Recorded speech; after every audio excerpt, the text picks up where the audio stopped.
안녕하세요. 아침TV 하경숙입니다. 오늘 또 김문수 후보는 분당에서 엔비디아, 여러분도 다 아시다시피 AI에 관련돼서 말을 했습니다. 엔비디아가 젠슨 황이라는 대만계 사람이라는데요. 대만에서 엔비디아를 더 이상 할 수 없다. 전기가 부족하기 때문이다. 대만이 탈원전을 했었잖아요. 대만도 국민투표를 붙여서 탈원전을 포기하게 됐습니다. 그런 엔비디아가 전기가 부족하다. 그래서 대만에서는 엔비디아를 할 수 없다. AI는 전기를 굉장히 많이 먹습니다. 근데 김문수 후보는 온전히 필요하다고 말하고, 이재명이는 온전히 위험하니까 장기적으로 온전을 없애야 된다고 말합니다. 이재명이는 성남시장도 경기도지사를 할 때도 항상 손만 댔다 하면 도둑질을 해 먹었습니다. 그래서 모든 사람들의 공분을 사고 있는데, 많은 사람들이 귀를 막고 눈을 감고 이재명이를 찍는 그 이유를 잘 모르겠지만, 여러분들은 국가의 전망에 달렸다는 거 알아야 됩니다. 얼마 전에 폭력을 하는 사람을, 그 사람이 강의한 걸 들었는데요. 제주도에 폭력 쫙 설명을 하면서 이게 신안군, 그러니까 이재명이 말하는 서남해안까지 폭력을 이렇게 하고 있는데 앞으로 전망이 좋다. 육상폭력보다는 해상폭력이 전망이 좋다는 식으로 얘기를 했습니다. 여러분, 여기에서 우리가 알아야 될 것은 해상폭력은 유럽에서 망해가고 있습니다. 이미 포기하고 있는 전기 중에 하나가 해상폭력입니다. 유럽에서 이미 실패다, 안 된다 하고 선언하고 온전으로 회귀하고 있는데, 어찌된 일인지 우리나라는 환경단체들과 정치인이 야합을 해서 풍력과 태양광을 하겠다고 합니다. 그들이 주장한 게 아리백이었습니다. 아리백이 뭡니까? 태양광 풍력 위주로 하겠다는 거거든요. 태양광 풍력은 24시간 돌릴 수가 없습니다. 해가 뜬 날이나 바람이 부는 날만 전기를 발전을 하기 때문입니다. 해가 흐린 날이나 아니면 바람이 불지 않는 날은 전기가 발생하지 않습니다. 한마디로 24시간 전기를 만들어낼 수 없다 그겁니다. 그런데 이재명이가 앞으로 아리백 아시죠? 아리백! 이러면서 아리백을 하면서 풍력과 태양광, 특히 해상풍력을 한다는데, 이미 쌍방울 자회사인 광림을 통해서 도둑질할 준비를 다 하고 시작한다 그겁니다. 풍력을 설명하는데 제주도도 서귀표 저쪽으로는 전부 태양광을 깔렸다고 합니다. 얼마 전에 나왔잖아요. 재생에너지로 100% 달성했다고 제주도가. 근데 제주도는 관광도시입니다. 관광도시에 태양광이 시커멓게 쫙 깔려 있어 보세요. 어떤 관광객이 가겠습니까? 제주도는 망했습니다. 전기 그거 발전하자고 관광객을 포기해버려요. 관광객으로 먹고 살면서 그런 제주도가 무슨 발전이 있겠습니까? 제주도는 관광사업을 육성해야 되는 곳입니다. 그런 곳에 무슨 태양광이고 무슨 풍력이란 말입니까? 그러면서 원래 태양광 풍력은요, 환경단체들이나 민주당이 주장할 때 분산 에너지였습니다. 분산 에너지가 뭡니까? 그 지역에 전기를 만들어서 그 지역에 쓰자는 거였거든요. 근데 가만히 듣자 보니까 제주도에서도 전기를 만들어서 수도권으로 판매하려고 그러고, 신안이나 등등 서남 해안에서도 전기 만들어 갖고 전부 수도권으로 판매를 하려고 그래요. 이게 말이 됩니까? 분산 에너지라며. 그 지역에서 만들어서 그 지역에 쓴다는데 전부 수도권으로 판매를 하려고 하냐고. 그러면 뭐가 필요합니까? 전봇대가 필요합니다. 내 집 앞 전봇대 하나 세우는 것도 난리치는데 어떻게 전봇대를 그렇게 촘촘히 세워가지고 수도권까지 온다는 말입니까? 그러면 돈이 얼마나 많이 듭니까? 현재 태양광은 이재명이가 50원, 40원까지 떨어진다는데요.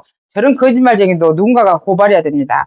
태양광은 현재 135원입니다. 많이 떨어졌다고 해도 태양광 풍력을 육성을 하려면 ESS, 대용량 저장 장치가 필요합니다. 전기를 저장했다 써야 된다고 하는데요. 유럽은 멍청해서, 미국은 멍청해서 대용량 저장 장치를 개발 안 하겠습니까? 전기는 쓰고 남으면 버려야 됩니다. 근데 그걸 저장했다 쓴대. 그러면 ESS 저장 장치는 누가 돈을 내야 되냐고. 결국 국민이 돈을 내야 됩니다. 그러면서 송배전 몇 년 안에 75조를 들여서 한전이 한다고 발표를 했는데요. 그거 하기도 어렵지만 75조의 돈은 누구 돈입니까? 결국 국민들 돈입니다. 독일은 온전을 하지 않겠다, 위험하다 하면서 국민투표를 붙였습니다. 돈이 얼마든지 들어도 좋으니까 온전을 안 하겠다. 이것과 아니다. 온전을 하면서 전기요금을 덜 내겠다. 아슬아슬하게 돈이 얼마든지 들어도 좋으니까 온전을 안 하겠다. 이게 많이 나왔습니다. 그래서 독일은 온전을 폐기하고 재생에너지로 가면서 결국 독일은 지금 굉장히 힘들게 됐습니다. 에너지가 자립이 안 된 나라는 다 그렇게 힘들게 됩니다. 우리나라도 원자력이라는 우리나라 국산 에너지가 있는데 위험하다고 지기들이 막 하면서 돈 빼먹으려고 태양광 풍력을 하는 겁니다. 태양광 풍력을 하는데 분산 에너지라고 하면서 왜 수도권으로 전부 팔아먹으려고 하냐 그겁니다. 그 지역에서 써야지. 그 지역에서. 신안 군수가 그랬습니다. 이 공유절약에서 태양광 풍력 업자들한테 30%를 받아내고 있다고. 그래서 신안 국민들한테 전부 나눠주고 있다고. 제가 풍력업자한테 물어봤습니다. 이 공유절약해서 30% 내고 있나요? 이 공유절약 말이 잘못됐다고 했습니다. 그런데 30%는 내고 있다고 했습니다. 그러면 신안은 전기를 만들어내는데 쓸 데가 없고 팔 데가 없는데 누가 봐도 손해인데 전기를 다 버리고 있는데 이익이 안 나고 있는데 무슨 돈으로 돈을 주고 있냐 이렇게 물어보니까 한전에서 받아서 준답니다. 그러니까 한전에서 보조금 받아서 신안 국민들한테 나눠주고 있는 거 아니에요. 한전에서 보조금을 받았다는 것은 우리 전 국민의 등골을 빼먹고 그 돈으로 지금 하겠다는 겁니다. 이재명이가 해상풍력 하면서 도둑질 할 준비를 딱 하고 전 국민의 등골을 빼서 빼먹을 준비를 이미 하고 있다는 거. 그게 해상풍력입니다. 태양광은 너무 많이 하고 있으니까 해상풍력으로 해먹으려고 그렇게 도둑질을 하고 있는데 왜 사람들은 그 말을 믿습니까? 왜 이재명이가 옳다고 생각합니까? 이재명이가 돌아서면 거짓말하고 돌아서면 거짓말하는데 왜 그 말이 옳다고 생각합니까? 이재명이가 성장을 한다고 말하니까 진짜 성장을 한다고 생각하고 찍어주는 인간들은 전두엽이 없습니까? 유시민이 말대로 60이 넘으면 전부 내가 썩습니까? 이재명이를 찍는 인간들은 전부 내가 썩고 있냐 그겁니다. 태양광 풍력으로 인해서 전부 도둑질을 해먹으려고 준비를 하고 있는 그 인간이 대통령이 되고 집안에서 얼마나 험한 말을 하고 험한 욕을 하면 그 집안은 전부 입만 벌리면 욕입니까? 이런 사람이 대통령이 돼야 되겠습니까? 우리 국민들의 등골을 빼서 도둑질 해먹으려고 준비하고 있는 그자가 대통령이 돼야 되겠습니까? 이번에 선거를 제대로 해야 됩니다. 도둑놈을 계속 뽑으니까 우리가 힘들어진 겁니다.